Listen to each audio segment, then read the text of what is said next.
Welcome to daily fact. आज हम बात करेंगे इंडिया और नेपाल के बीच में डिप्लोमेटिक रिलेशंस। ये टॉपिक प्रीलिम्स और मेंस दोनों पॉइंट ऑफ व्यू से काफ़ी इंपॉर्टेंट रहेगा। इवन अगर हम बात करें मेंस पॉइंट ऑफ व्यू से तो हम जो है वो पूरा कवर करेंगे नेपाल और भारत के बीच में जितने भी जो है वो डिप्लोमेटिक रिलेशंस है, जो कि एंशियंट पीरियड से भी लिंक करते हैं, मेडिवल, मॉडर्न, देन उसके बाद अगर हम प्रेजेंट टाइम पे बात करें। अगर आप हमारे साथ नए जुड़े हो तो आप हमारे इनिशिएटिव को सब्सक्राइब कर सकते हैं और साथ में शेयर कर सकते हैं। प्लस आप हमारी डेमो क्लासेस को अटेंड कर सकते हैं ऑन यूट्यूब। देन उसके बाद जो है वो आप हमारे साथ अगर हमारी लाइव क्लासेस में जुड़ना चाहते हैं तो आप हमें कॉन्टैक्ट कर सकते हैं ऑन टेलीग्राम। तो शुरुआत करते हैं आज के टॉपिक के साथ। तो सबसे पहले हमें क्लियरली एक बात याद रखनी है प्री पॉइंट ऑफ व्यू से, प्रीलिम्स पॉइंट ऑफ व्यू से ये काफ़ी इंपॉर्टेंट रहेगा कि जो नेपाल है, नेपाल एक हिमालयन कंट्री है जो कि एक बफर की तरह काम करते हैं बिटवीन चाइना एंड इंडिया। अब हमें जो एग्ज़ाम पॉइंट ऑफ व्यू से, प्रीलिम्स पॉइंट ऑफ व्यू से याद करना है वो ये कि कितनी स्टेट्स जो है वो बॉर्डर शेयर करती है नेपाल के साथ। ये काफ़ी इंपॉर्टेंट रहता है। तो स्पेशली अगर हम यहाँ पर बात करें तो उत्तराखंड, देन उसके बाद उत्तर प्रदेश, बिहार, वेस्ट बंगाल और सिक्किम, ये जो है वो बॉर्डर शेयर करती है नेपाल के साथ। अब यहाँ पर हमें याद रखना है कि वेस्ट बंगाल और सिक्किम दो ऐसी स्टेट्स है जो तीन तीन स्टेट कंट्रीज के साथ बॉर्डर शेयर करती है। जैसे फॉर एग्जांपल कि अगर हम वेस्ट बंगाल की बात करें तो वेस्ट बंगाल जो है वो आपका बांग्लादेश, देन उसका नेपाल और भूटान, इन तीन के साथ बॉर्डर शेयर करती है। सिक्किम की अगर हम यहाँ पे बात करें तो नेपाल, भूटान और बांग्लादेश, इन दोनों के साथ बॉर्डर शेयर करता है। देन उसके बाद अगर हम उत्तराखंड की बात करें तो उत्तराखंड जो है वो आपका एक तो चाइना और सेकंड उसके बाद नेपाल के साथ बॉर्डर शेयर करता है। इस तरह से जो है वो प्रीलिम्स में काफ़ी बार जो है वो क्वेश्चन पूछा जाता है। इवन अगर हम बात करें हमारे क्लास 2 और क्लास 3 के जितने भी पेपर्स होते हैं उसमें भी इस तरह के क्वेश्चन देखे जाते हैं। तो ये बहुत इंपॉर्टेंट रहेगा, हमने इसको कवर किया। देन उसके बाद हमें याद रखना है कि नेपाल और भारत के बीच में जो बॉर्डर है वो एक ओपन बॉर्डर है जहाँ पर जो है वो सिर्फ चेक पोस्ट बनाए गए हैं रिगार्डिंग जो एक बेसिक रिक्वायरमेंट रहती है उसके लिए। देन उसके बाद अगर हम बात करें हमारा एंशेंट पॉइंट ऑफ व्यू से तो हमें याद रखना है कि एपिक्स लाइक रामायण और महाभारत जो है वो नेपाल के साथ लिंक करते हैं। देन उसका मेडिवल या एंशिएंट हिस्ट्री में बात करें तो महाजनपद फेज में जो 16 महाजनपद थे तो उनका एक्सटेंशन जो है वो नेपाल के जो रीजन है उसमें देखा गया है। देन उसके बाद काफ़ी इंडियन जो रूलर्स हुए, लाइक फॉर एग्जांपल लाइक हमारे गुप्ता, उन्होंने भी जो है वो नेपाल की कुछ टेरिटरी पर जो है वो कंट्रोल किया। और देन उसके बाद अगर हम बात करें मॉडर्न फेज़ में तो मॉडर्न फेज़ में ब्रिटिशर्स का इन्फ्लुएंस काफ़ी रहता है नेपाल के ऊपर, लेकिन उससे पहले नेपाल जो है वो राइज करता है 17th सेंचुरी में, 17th 18th सेंचुरी में नेपाल राइज करता है। जब नेपाल राइज करता है वो यहाँ से एक्सपेंशन देखा गया है नेपाल का, साउथवर्ड, नॉर्थवर्ड, ईस्टवर्ड और वेस्टवर्ड जो है वो एक्सपेंशन देखा गया। और ये एक्सपेंशन जो है वो हिमाचल प्रदेश से कहीं ना कहीं लिंक करता है। और इसके रिगार्डिंग कहा जाता है यहाँ पर कि 1806 में जो बैटल ऑफ महल मोरे हो रखी है। तो ये बैटल भी इंपॉर्टेंट रहती है। संसार चंद और कांगड़ा जो एक चैप्टर है कि कांगड़ा फोर्ट किस तरह से गुरखाज ने जो है वो सीज़ किया था। देन उसके बाद संसार चंद जो राजा था कांगड़ा का, उसने हेल्प ली महाराजा रंजीत सिंह की गुरखाज को एलिमिनेट करने के लिए। फिर उसके बाद गुरखाज जो है वो ब्रिटिशर्स के साथ वॉर में एंगेज हो गए और 1814 से लेकर 16 के बीच में यहाँ पर जो वो एंग्लो नेपाल वॉर हो रखी है, जिसका जो रिजल्ट था वो ट्रीटी ऑफ सगोली 1816 में, जिसके बाद जो है वो ब्रिटिशर्स का पीसफुल रिलेशन जो है वो गुरखाज ने बनाए। और फाइनली यहाँ पर देखा जाता है इसके बाद कि गुरखा रेजिमेंट, गुरखाज को जो है वो ब्रिटिश आर्मी में इंक्लूड किया गया। इससे पहले महाराजा रंजीत सिंह ने भी जो है वो गुरखाज को इंक्लूड किया था अपनी आर्मी में। तो ये बेसिक फैक्ट है जो हमें याद रखने हैं। देन उसके बाद 1950 में जो है वो तीनों कंट्रीज़ के बीच में, यूके, इंडिया और नेपाल, इन तीनों के बीच में जो है वो एक ट्राई पार्टी जो है वो पैक्ट साइन हुआ था, एक एग्रीमेंट साइन हुआ था, जिसमें गुरखाज को जो है वो आर्मी में इंक्लूड किया जाएगा, इंडियन आर्मी में। और स्टिल जो है वो एक रेजिमेंट जो है वो एक्टिव है हमारे यहाँ पर, गुरखा रेजिमेंट। और ब्रिटिश आर्मी में अभी भी गुरखाज जो है वो सर्व करते हैं। तो ये काफ़ी इंपॉर्टेंट रहेगा एग्जाम पॉइंट ऑफ व्यू से। सेकंड, उसके बाद यहाँ पर आपके लिए एक छोटा सा क्वेश्चन है जिसका आंसर आपको कमेंट बॉक्स में बताना है कि यहाँ पर एक स्टेट है जिसका नाम है अरुणाचल प्रदेश, वो कितनी कंट्रीज़ के साथ बॉर्डर शेयर कर रहा है, ये आपको कमेंट बॉक्स में बताना है। देन उसके बाद बेसिक अगर हम बात करें तो जो अभी प्रेजेंट टाइम के रिलेशंस हैं उनकी जो शुरुआत है वो 1950 से हुई, जब पीस और फ्रेंडशिप की ट्रीटी नेपाल और भारत ने साइन करी। फिर उसके बाद 1987 में जो है वो दोनों मिनिस्ट्रीज़, जो फॉरेन मिनिस्ट्रीज़ है वो मिले और उन्होंने एक बायलेटरल पार्टनरशिप को रिव्यू किया और यहाँ पर कहीं ना कहीं फॉर्मली जो है वो रिलेशंस बनने शुरू हो गए। रिलेशनशिप जो है वो बायलेटरल या फिर अगर हम बात करें trade and point of view से, trade and commerce point of view से जो है वो इंडिया नेपाल के बीच में शुरुआत होती है। देन उसके की एग्रीमेंट्स की अगर हम बात करें तो रिन्यूएबल एनर्जी की तरफ जो है वो हमारा फोकस है नेपाल और भारत दोनों का। इसमें हमारा टारगेट है कि एक्सपोर्ट करनी है हमें 10,000 megawatt electricity over the next decade, ये इंपॉर्टेंट टारगेट है हमारा।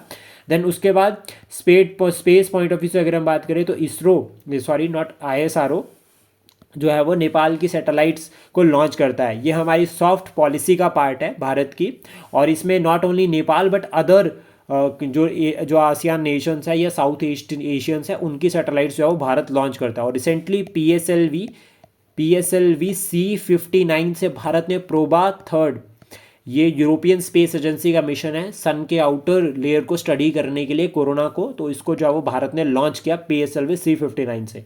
देन उसके बाद हम बात करें जो बेसिक जो कॉपरेशन एरियाज है बिटवीन नेपाल एंड इंडिया, तो इसमें सबसे पहले ट्रेड एंड डेवलपमेंट की अगर हम बात करें तो ऑलमोस्ट हमारे और नेपाल के बीच में जो वो $7 बिलियन की ट्रेड होती है। और यहाँ पर ट्रेड डेफिसिट देखा जाता है। ट्रेड डेफिसिट का मतलब क्या हो गया, एक तरह से ट्रेड घाटा, यानी कि हमारा इंपोर्ट जो है वो कम है, इंपोर्ट हमारा ज़्यादा है और एक्सपोर्ट हमारा कम है नेपाल के साथ। देन उसके बाद ये डाटा जो है वो 2019-2020 का है। और FDI के मामले में अगर हम बात करें तो नेपाल में सबसे ज़्यादा FDI जो है वो इंडिया के थ्रू आती है, यानी कि इंडिया जो है वो सबसे ज़्यादा इन्वेस्टमेंट करता है नेपाल में। देन उसके बाद कनेक्टिविटी की अगर हम बात करें तो लाइन ऑफ क्रेडिट जो है वो प्रोवाइड करता है यहाँ पर, और रिसेंटली प्रोवाइड भी किए हैं। और $268 यानी कि 680 billion, sorry not 268 but 680 billion जो है वो यहाँ पर जो है वो भारत ने प्रोवाइड की है नेपाल को। और यहाँ पर मेन टारगेट ये है कि इंफ्रास्ट्रक्चर के रिगार्डिंग प्रोजेक्ट्स को भी जो है वो भारत फंड कर रहा है नेपाल में, जिससे जो है वो दो काम हो रहे हैं, एक तो इंफ्रास्ट्रक्चर बन रहा है और सेकंड यहाँ से क्या हो रहा है, एम्प्लॉयमेंट हो रही है, यानी कि जॉब्स जो है वो जनरेट होगी। देन उसके बाद चेक पोस्ट भी जो है वो दोनों कंट्रीज़ के बीच में बनाई गई है, नेपाल और इंडिया दोनों साइड्स पर।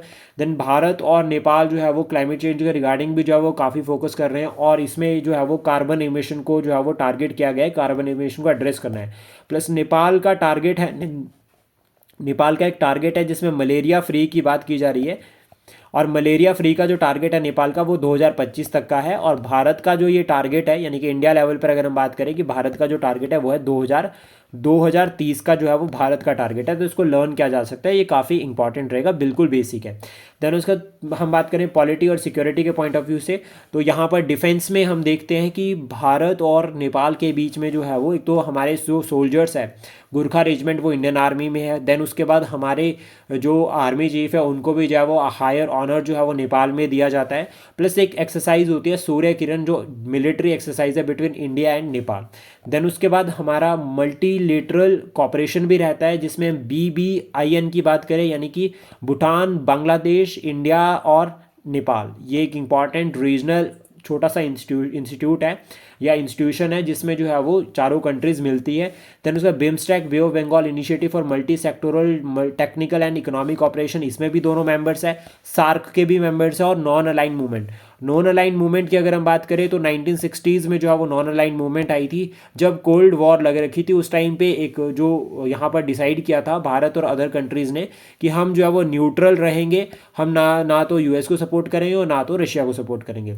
देन उसका इंटरनेशनल सोलर अलायंस जो भारत का इनिशिएटिव है, जिसको 2015 में जो है वो इंडिया और फ्रांस ने मिलकर लॉन्च किया था, उसके रिगार्डिंग अगर हम यहाँ पर बात करें तो नेपाल भी जो है वो इंटरनेशनल सोलर अलायंस का जो है वो मेंबर है, और इसका जो हेडक्वार्टर है वो इंडिया में है, गुरुग्राम हरियाणा में। इंपॉर्टेंट रहेगा। और इसमें जो कंट्रीज़ की अगर हम बात करें तो ट्रॉपिक ऑफ कैंसर से लेकर कैप्रिकॉन के बीच में जितनी भी कंट्रीज है वो इसका मेंबर है। और one sun one world one grid का यहाँ पर जो है वो इनिशिएटिव लिंक करता है इंटरनेशनल सोलर एनर्जी के साथ। देन उसका पावर सेक्टर की अगर हम यहाँ पे बात करें तो एक एग्रीमेंट साइन हुआ था हमारे और नेपाल के बीच में, पावर एक्सचेंज एग्रीमेंट सिंस 1971, जिसके तहत जो है वो power requirements in the border region उसको एड्रेस करने के लिए टारगेट था यहाँ पे। और भारत और इसमें अगर नेपाल के रिगार्डिंग पावर जो एनर्जी सेक्टर में अगर हम रिसेंट फैक्टर की बात करें तो एक ट्राइलेटरल पावर ट्रेड एग्रीमेंट भी जो है वो साइन हुआ है 2023 में, जिसमें भारत ने एग्री किया है कि 40% ऑफ द मेगावाट 40 मेगावाट तक की जो है वो पावर सप्लाई जो है वो नेपाल कर सकता है इंडिया के थ्रू बांग्लादेश को। तो ये इंपॉर्टेंट रहेगा, हम इसको इंक्लूड कर सकते हैं। देन उसके बाद हाइड्रो पावर सेक्टर के रिगार्डिंग भी हमारा टारगेट है। तो इंडिया जो है वो हाइड्रो पावर प्रोजेक्ट्स नेपाल में जो रिवर्स है उनको फंड प्रोवाइड करता है, इंफ्रास्ट्रक्चर रिगार्डिंग जो है वो इनिशिएटिव्स भारत के यहाँ पर है। सेकंड, उसके बाद दोनों के बीच में कॉपरेशन रहता है और ये काफ़ी इंपॉर्टेंट रहता है। हाइड्रो पावर सेक्टर जो है वो नेपाल के लिए बहुत ज़्यादा इंपॉर्टेंट है, specially economic point of view से। अदर एरियाज अगर हम बात करें कल्चरल पॉइंट ऑफ व्यू से, तो बुद्धिस्ट एंड रामायण सर्किट, यानी कि एक तरह से नेपाल एक हिंदू कंट्री है और हिंदू कंट्री और प्लस साथ में कहीं जो हमारे एपिक्स है लाइक रामायण और महाभारत, उसमें भी जो है नेपाल का जो रीजन है वो भारत का रीजन माना गया है। यानी कि लाइक फॉर एग्जांपल जनकपुरी की अगर हम बात करें जो प्रेजेंट टाइम जो है वो नेपाल में है, तो ये भी जो है वो भारत से लिंक करती है। तो इसलिए कल्चरल पॉइंट ऑफ व्यू से बुद्धिज़्म और हिंदुज़म दोनों जो है वो इंपॉर्टेंट रहते हैं और इंडियंस भी जो है वो काफ़ी नेपाल में रहते हैं और नेपालीज भी जो है वो भारत में काफ़ी लोग रहते हैं। देन उसका डिजास्टर मैनेजमेंट के रिगार्डिंग अगर हम यहाँ पे बात करें तो 2015 में जो है वो डिजास्टर यानी कि अर्थ क्यूब जो है वो नेपाल में आया था। 7.8 मैग्नीट्यूड था इस अर्थ क्यूब का और इससे जो है वो नेपाल में काफ़ी नुकसान हुआ था। 25 अप्रैल 2015 में जो है वो ये अर्थ क्यूब आया था और भारत पहली कंट्री थी जिसने जो है वो एकदम से रिस्पॉन्ड किया था और इसके रिगार्डिंग जो है वो हमने एक ऑपरेशन भी लॉन्च किया था और उस ऑपरेशन का नाम था ऑपरेशन मैत्री।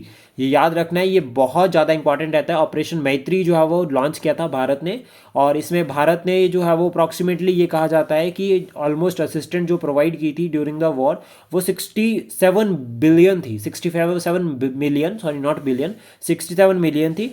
और ऐसा कहा गया है कि उसके बाद जो रिकंस्ट्रक्शन जो पैकेज था भारत का वो $1 बिलियन था, $1 बिलियन ये भारत ने जो है वो प्रोवाइड किया था ड्यूरिंग द अर्थक्वेक जब आया था। और ये मैग्नीट्यूड भी हमें याद रखना है, बहुत सारी डेथ हुई थी यहाँ पे और काफ़ी सारा जो है वो नुकसान हुआ था नेपाल सरकार को।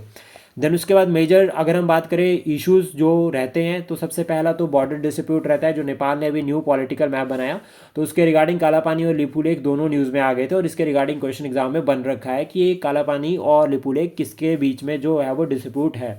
तो याद रखना इंडिया और नेपाल के बीच में चाइना की इन्फ्लुएंस एक सबसे बड़ा कंसर्न रहता है। इवन रिसेंटली अगर हम बात करें तो जो बेल्ट एंड रोड इनिशिएटिव है चाइना का, जिसको 2013 में चाइना ने लॉन्च किया था, जो एंशियंट ट्रेड रूट है उसको कनेक्ट करने के लिए एशिया, यूरोप और अफ्रीका के बीच में, और अभी नेपाल ने जो है वो उसको ज्वाइन किया है। तो ऑलरेडी पाकिस्तान और श्रीलंका जो है वो ज्वाइन कर चुके हैं, तो अभी जो है वो नेपाल ने भी इसको ज्वाइन कर लिया है। तो यानी कि अब जो है वो चाइना और ज़्यादा क्लोज आ गया है इंडिया के।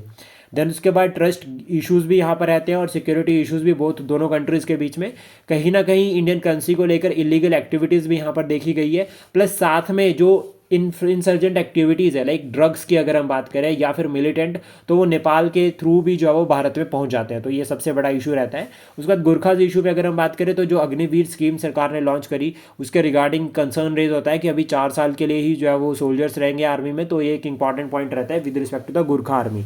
देन उसके बाद यहाँ पर जो वे फॉरवर्ड हमारी तरफ से रह सकते हैं उसमें बायलेटरल मैकेनिज्म की तरफ हम जा सकते हैं। एक मल्टी लेटरल प्लेटफॉर्म्स में जो है वो हमें बातचीत करनी चाहिए और अपने रिलेशन को और स्ट्रॉन्ग बनाना चाहिए, प्लस साथ में एयर कनेक्टिविटी की तरफ भी जो हमें फोकस करना चाहिए। और चाइना को काउंटर करने के लिए भारत को नेपाल के साथ और स्ट्रॉन्ग डिप्लोमेटिक रिलेशन बनाने चाहिए, जिसमें पीपल टू पीपल कॉपरेशन जो है वो काफ़ी इंपॉर्टेंट रहेगा। प्लस साथ में हाइड्रो पावर सेक्टर भी जो है वो एज एन ऑप्शन हो सकता है नेपाल और भारत के बीच में जो है वो स्ट्रॉन्ग रिलेशंस बनाने के लिए। इसके बाद एट द एंड कुछ क्वेश्चंस भी रहते हैं यहाँ पर कि what is India Nepal treaty of peace and friendship of 1950। आप इसका जो है वो आंसर लिख सकते हैं, प्लस आप इसको भी पढ़ सकते हैं। ऑलमोस्ट हम इसको डिस्कस कर चुके हैं। देन उसका इंटीग्रेटेड चेक पोस्ट क्या होते हैं, ये बेसिक है, इसको भी आप पढ़ सकते हैं। 4 नंबर में क्वेश्चन पूछा जा सकता है। आई होप जो इन्फॉर्मेशन आज हमने डिस्कस की है ये आपको एग्जाम के लिए हेल्प करेगी। Please support, share and subscribe daily fact. Thank you for today.